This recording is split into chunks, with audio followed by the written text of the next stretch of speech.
Every clockmaker in London had failed, and the Duke of Ashcombe had paid each of them well for the privilege of failing. 7 men.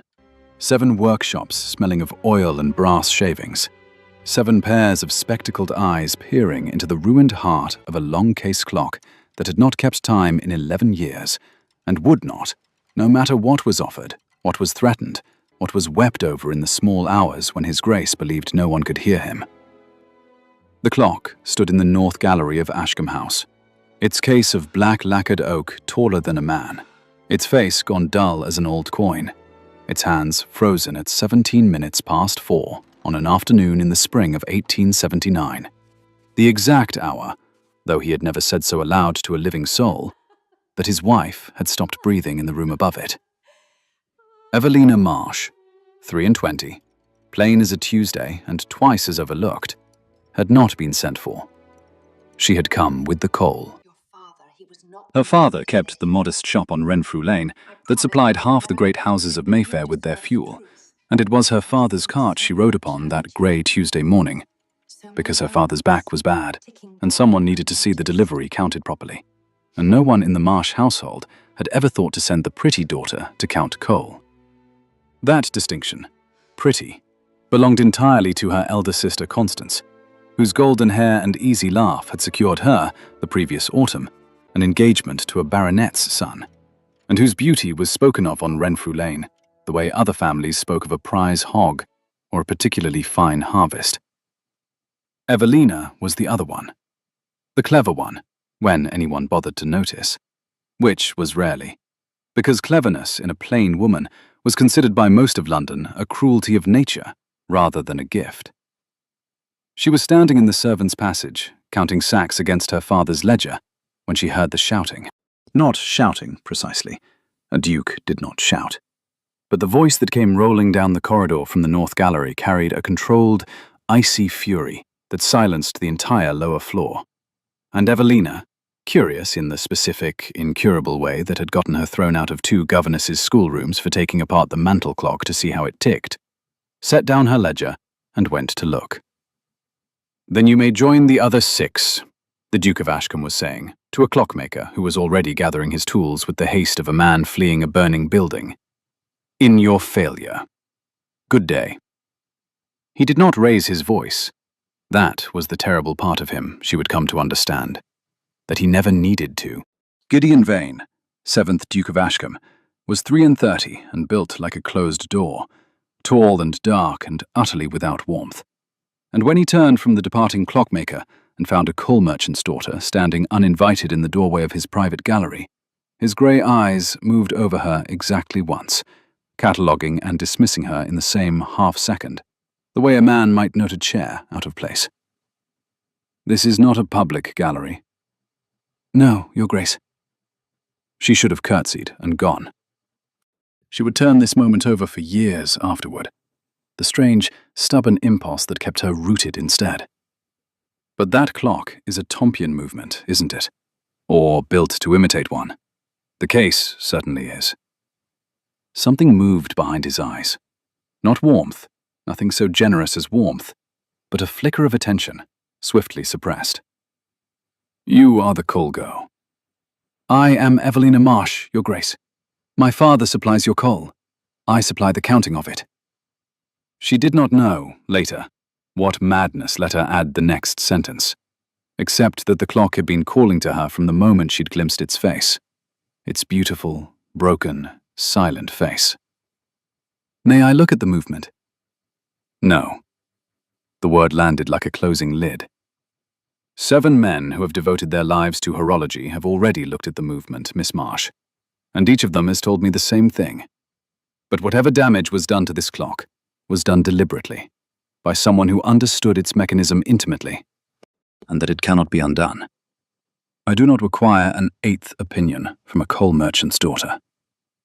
"Then perhaps you require someone who understands the mechanism intimately," Evelina said, before she could stop herself, "in a way that 7 Bond Street clockmakers, however skilled, do not." The silence that followed had teeth in it. A footman near the door went very still, the particular stillness of a man calculating whether he was about to witness a dismissal or a scandal. But the Duke of Ashcombe did not order her removed. He only looked at her, properly this time, the way one looks at an object that has unexpectedly refused to behave as expected, and said, in a voice gone very quiet, "You have 1 hour. If you damage it further, your father loses this house's custom, and you will pay for the repair of what you break, out of what little coin a coal merchant's daughter can be assumed to possess." It was not kindness. It was contempt dressed as an offer, the wager of a man who expected to win and considered the wagering itself a small cruelty he was owed. Evelina understood this perfectly and stepped into the gallery anyway. What no one in that house yet understood was that Evelina Marsh had spent 11 years of stolen afternoons in the workshop of a widowed watchmaker 3 streets from her father's coal yard, a Mr. Aldous Penny, who had first caught her at 12 years old, attempting to reassemble a broken mantel clock with a hairpin, and had, instead of scolding her, handed her a proper set of pliers, and asked what she thought had gone wrong. She had spent every spare hour since learning what her sister's beauty had never required her to learn: the anatomy of gears and mainsprings, the language of escapements, the particular music of a movement running true. It was not a lady's education. It had never once been useful to anyone in a house that valued a daughter's marriageable face over her working mind. Until now. She knelt before the great clock and opened its case with hands that did not shake, though everything in her was shaking, and looked into the ruined heart of it, and understood within 4 minutes what 7 men with better tools and lesser patience had missed entirely. "It was not damaged," she said. "It was disabled. There is a difference, Your Grace, though I imagine the distinction has cost you a great deal in consultation fees." He had not left the gallery. She had half expected him to, a duke having better uses for his hour than watching a coal merchant's daughter fail where his experts had failed before her. But he stood near the cold hearth with his arms folded and his grey eyes fixed on her hands, and something in his stillness told her he had not, in truth, believed she would find anything at all, and had stayed only to watch the confirmation of it. "Explain the difference," he said. "Someone removed the regulator arm and hid it rather than destroying it. Look, here, where the dust has settled differently, in a shape that does not belong to the mechanism. Something was taken out of this clock and put back in a way that only looks broken. A true break would show tool marks, stress fractures, the violence of it. This shows only absence. Deliberate, careful absence." She looked up at him and made the misstep, though she would not know it was a misstep until much later, of adding what she saw in his face, rather than only in the clock. Someone who loved this clock stopped it, not someone who wished to destroy it. The Duke of Ashcombe's expression did not change, but the temperature of the room did, as surely as if a window had been opened onto a Northumberland winter, and Evelina understood, too late, that she had touched something with her bare hand that he kept otherwise locked behind glass. "You will find the missing part," he said, "or you will leave this house and never return to it. Those are the only 2 futures available to you, Miss Marsh. I would not waste further time speculating about sentiment you cannot possibly comprehend." She found the regulator arm 40 minutes later, wrapped in a scrap of blue silk and hidden inside the base of the case, behind a false panel so finely fitted that 6 of the 7 clockmakers had rapped their knuckles against it and heard only solid wood. The 7th, she suspected, had found it and said nothing, guessing correctly what it meant, and preferring not to be the man who told the grieving duke that his wife had stopped his clock herself, on purpose, on the last afternoon of her life. Evelina did not say this aloud. She only held out the small, tarnished piece of brass on her open palm and watched the Duke of Ashcombe go the colour of old ash. "Where?" "In the base, Your Grace. Behind a panel someone fitted with extraordinary care. Whoever hid this did not want it found by accident. They wanted it found by someone who was looking properly." He did not take it from her hand for a long moment. When he did, his fingers, she would remember this for the rest of her life, the strange intimacy of it, brushed her palm, and he flinched as though she had scalded him, and stepped back 3 full paces, putting the width of the gallery between them, as if she herself had become dangerous. "You will return tomorrow," he said, in the voice of a man giving an order he despised having to give. "And repair it. I will pay whatever sum you name." "I did not do this for money, Your Grace." "Everyone does everything for money, Miss Marsh. It is the one honest fact about this world that I have never once found reason to doubt." He turned from her, dismissing her as completely as he had dismissed the 7 men before her. And it would be many weeks before she learned that he had not, in fact, meant a word of that particular cruelty. But he said it the way other men crossed themselves, a reflexive ward against a hope he could not afford to have confirmed false a second time. She returned the following morning, and the one after that, and the one after that. It became, without either of them naming it as such, an arrangement. Evelina Marsh, coal merchant's daughter, spent her mornings at Ashcombe House with a case of borrowed tools, coaxing a dead clock back toward life, 1 degree at a time, while the Duke of Ashcombe found reasons, a letter that required his presence in the adjoining study, an estate matter that could apparently only be reviewed from the wingback chair nearest the gallery door, to remain within sight of her, never speaking, never quite leaving. He was, she came to understand through the servant's careful, half-whispered accounting, a man built by his father into precisely the shape his father had required. Dukes did not weep. Dukes did not want. Dukes did not need. The old Duke had been dead 11 years, and his lessons had outlived him thoroughly. And then there had been Margaret. The housekeeper said the name only once, quickly, as though it might scald her too. A wife of 2 years, gentle and clever, and quietly unhappy in ways her husband had been too well trained to notice until it was too late to matter, who had stopped that clock with her own hand on the last ordinary afternoon of her life and left him a silence he had spent 11 years failing to translate. "He blames the clock," the housekeeper told her, not unkindly, for stopping when she did, as if the two things were the same event. "He has never once said her name in this house since. I do not think he permits himself to."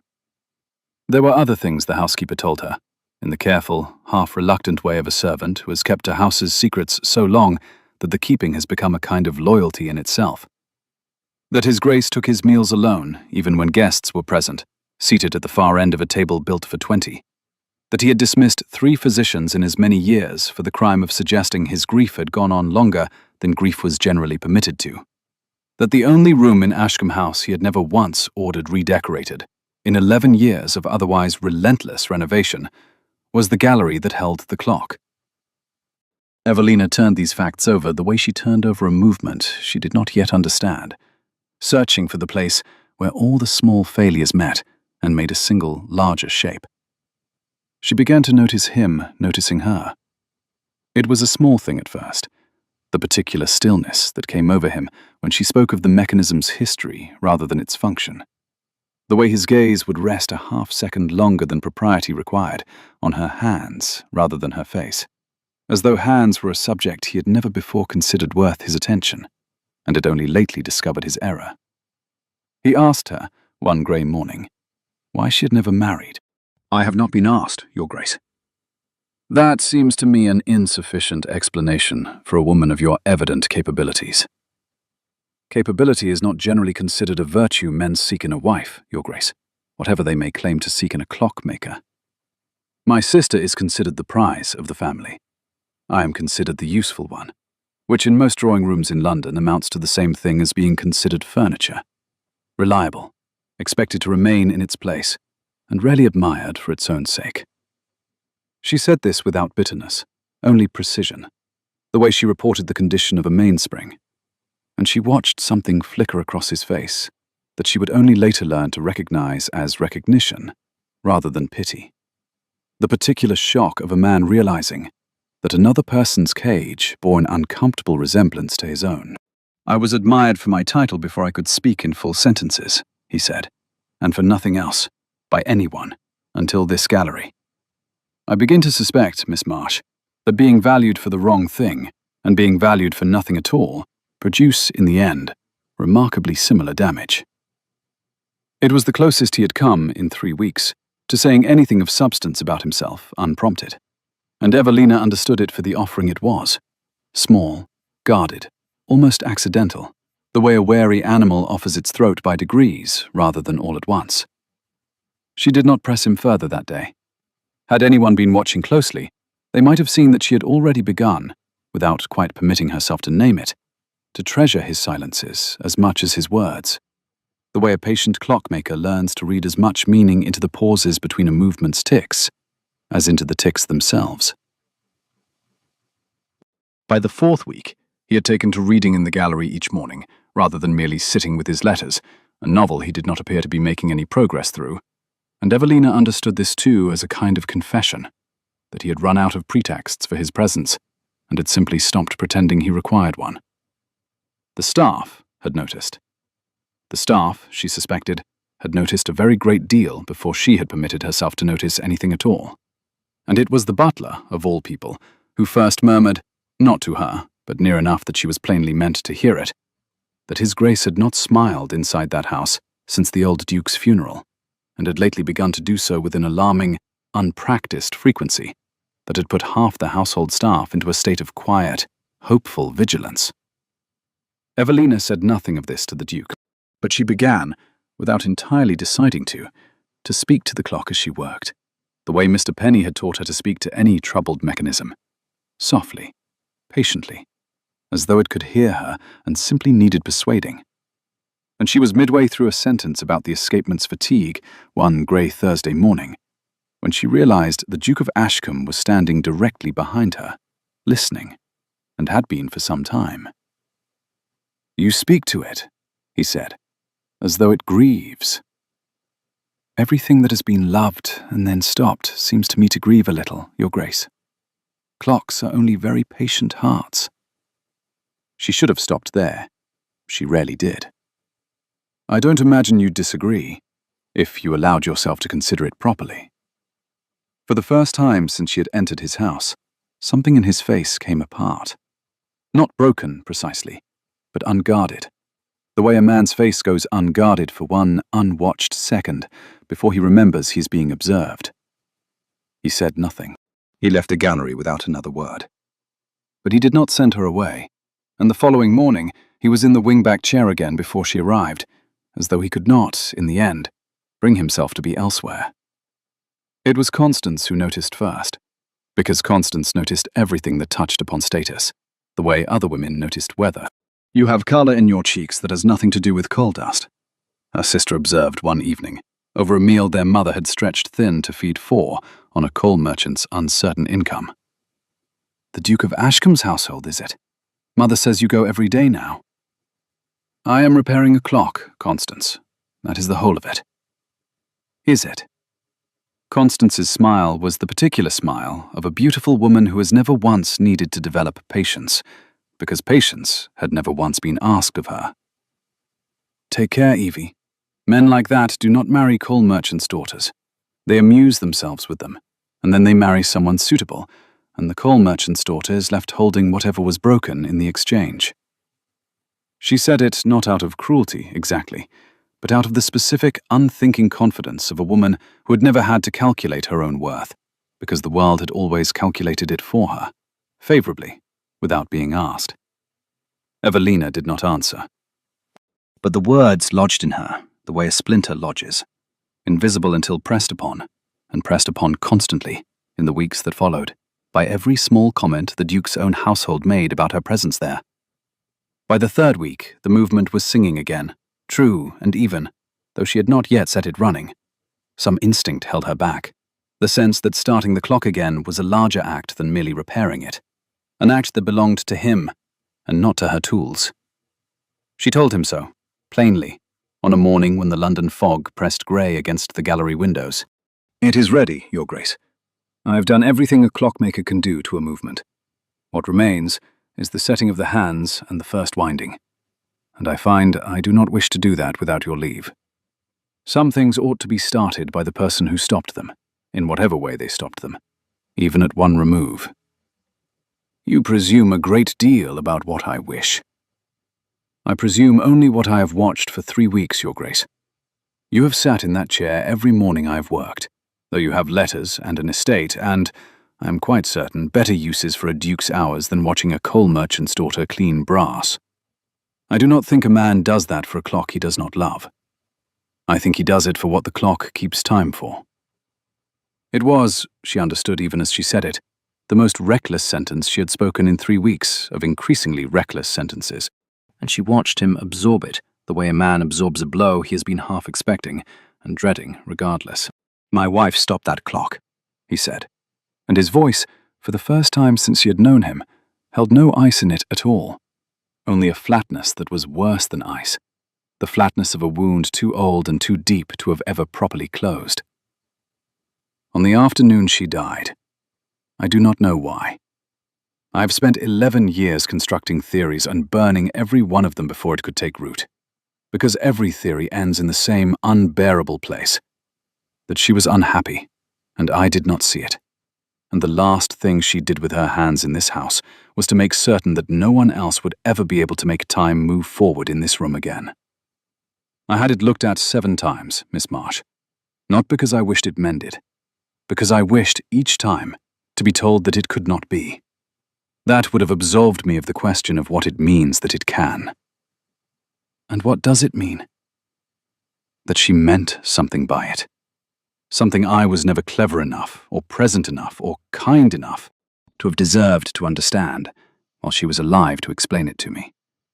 Evelina set down her tools. It was not her place, she was aware, with a clarity that did not stop her, of exactly how far beneath his notice her place was assumed to sit.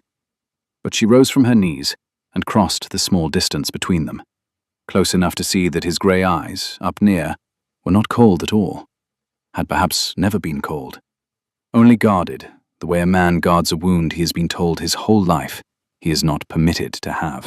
"I did not know your wife, Your Grace, and I will not pretend to speak for a grief that is not mine to interpret. But I have spent 3 weeks inside the workings of that clock, and I can tell you what I know as a fact of mechanism rather than sentiment. Whoever hid that regulator arm did so with extraordinary care. Not violence. Care. She did not smash it. She did not throw it from a window.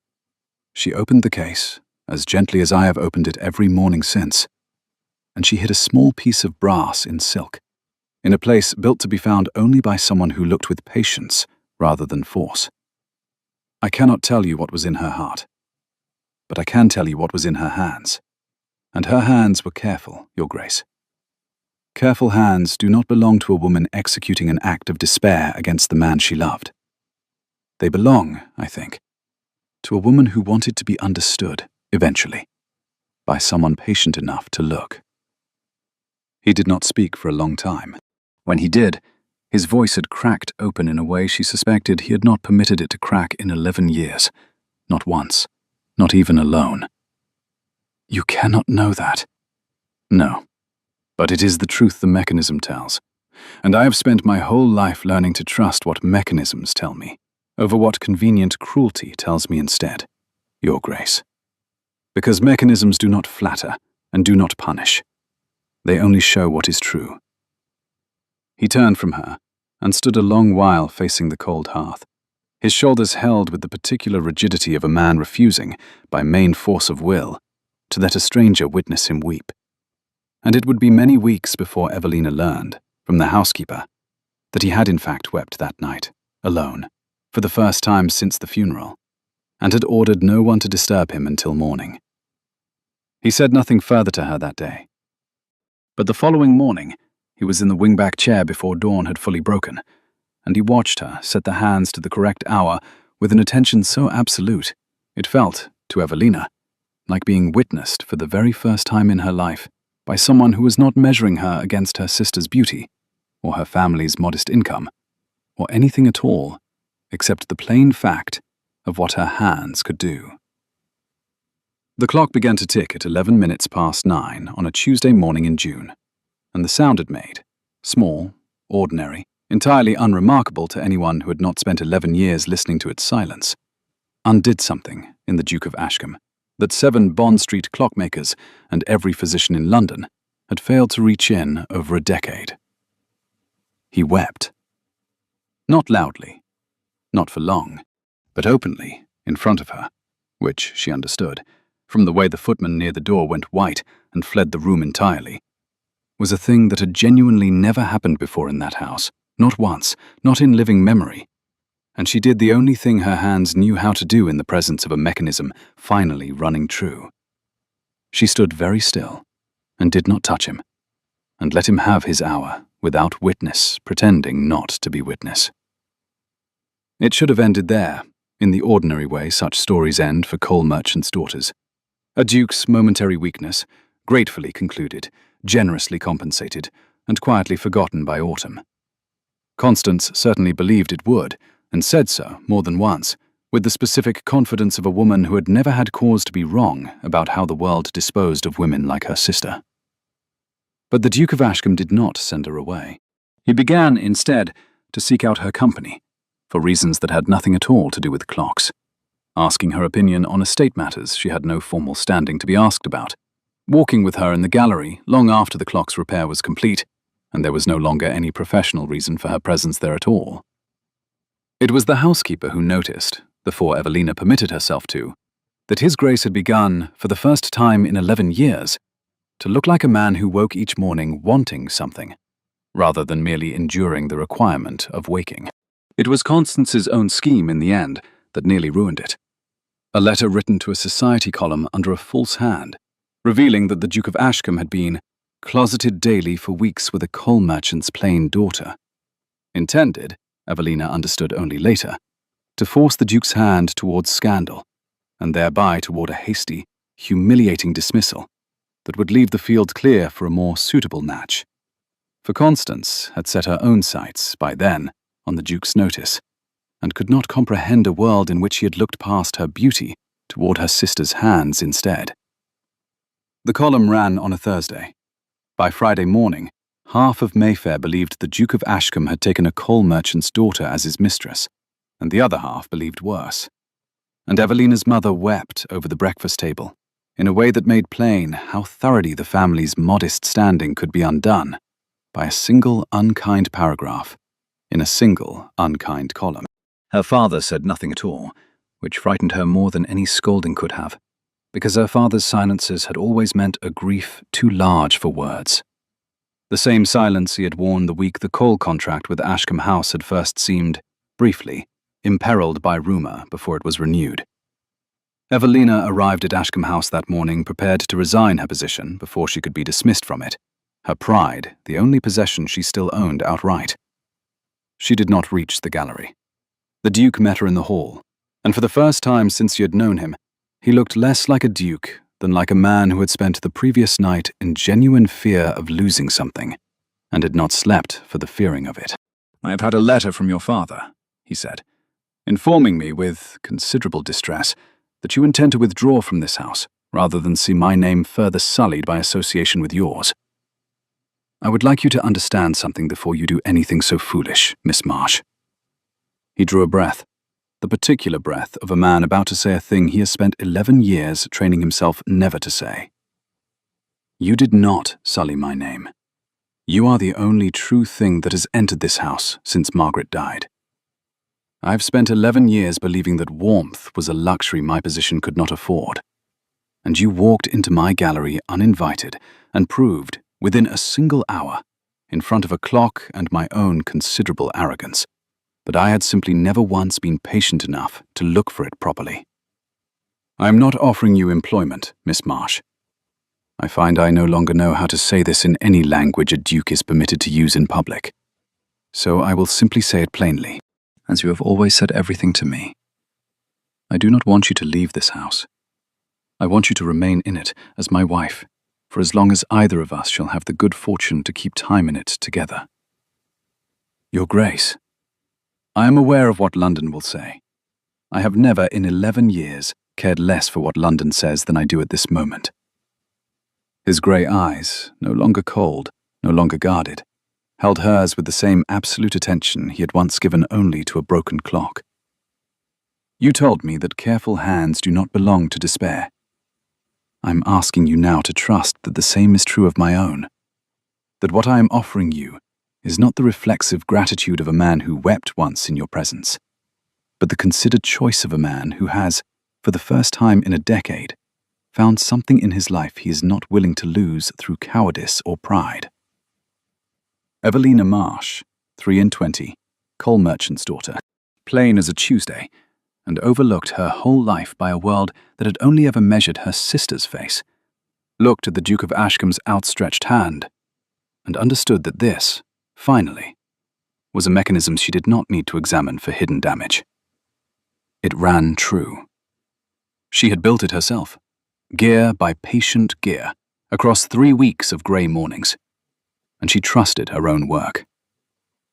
"Then I accept, Your Grace," she said, "on the condition that you finally say her name aloud, at least once, so that the clock she stopped can go on keeping time, for both the grief you buried and the life you are choosing now instead. A house cannot hold 2 silences and still call itself a home."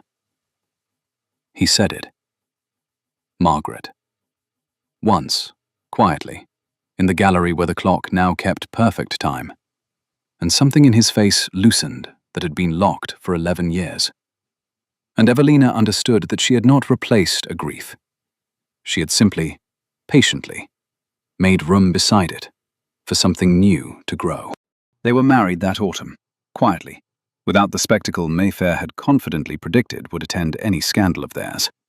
And Constance did not attend. Having removed herself to Bath, rather than witness a triumph she could not forgive her sister for having earned honestly.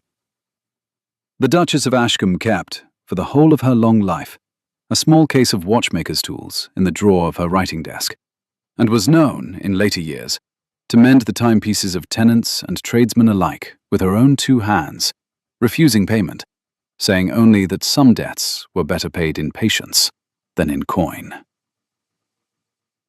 Years later, when their eldest daughter, clever, plain, and entirely unbothered by the distinction, asked why the great clock in the North Gallery was wound each morning by the Duke himself and no one else, her mother told her only this: that some hearts stop not from breaking, but from waiting to be understood, and that the rarest gift one person can give another is the patience to look properly at what has been too quickly called ruined. The clock kept perfect time in that house for the rest of both their lives, and neither Duke nor Duchess ever again required an 8th opinion on anything that truly mattered between them.